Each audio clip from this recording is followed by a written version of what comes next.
Hey guys, Levi Carter here with CBFC. We are a full-service accounting firm as well as a part-time CFO company. Client asked me a great question just last week, and they wanted to know about the benefits of a health savings account or an HSA. So to understand the tax benefits and the financial benefits of a health savings account, you have to, I'm going to give you maybe a refresher for some of you, but you have to understand sort of the primer on a traditional IRA versus a Roth IRA. You've got the traditional IRA here in blue, and the Roth IRA is over here in red, or individual retirement account. So I want you to go on a journey with me with an analogy. Let's say that you're a farmer and you have some seed that you're going to put into the ground. From a wealth perspective, this seed is going to grow into a harvest that's worth tens of thousands of dollars. Okay, you buy the seed for a few dollars and it grows into a harvest that's worth thousands and thousands of dollars. So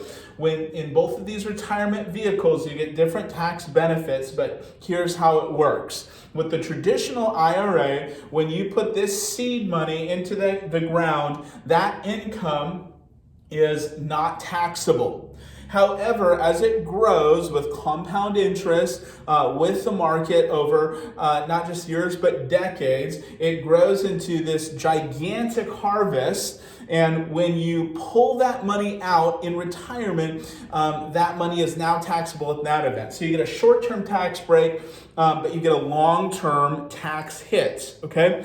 Roth works in the exact opposite. This income, you're going to pay full ordinary income taxes on the Roth, but it's going to grow. The growth is tax-free. So of course, the analogy goes like this: which would you rather pay taxes on, the handful of seeds or the harvest? Well, obviously, normally you're going to want to go with the Roth option. You're only going to want to be taxed up front on the handful of seeds because you want your wealth to grow tax-free, because it's going to be far less taxes, okay? Now, the numbers don't actually always work out like that, especially if you're starting your investing late in your career, like many small business owners do, and especially if you're a high earner and so you're in massive tax brackets. So the numbers don't always work out the same. Usually you come out ahead from a wealth perspective with the Roth IRA. Okay, the thing that's unique about the HSA is the entire tax code is filled with benefits on a Roth basis, and it's filled with benefits on a traditional basis. You can take it now, take the tax benefit now, or take it later. The HSA is one of the only places where you see both of these red and blue benefits combined. In other words, when I put my HSA money in, I get the short-term tax break. It is not taxable income. And when I draw it out as it grows, the growth is tax-free as long as I'm pulling it out for qualified medical expenses. So even though it's not a lot of dollars, the max for a couple to contribute to an HSA is $7,000. It's a unique tax benefit because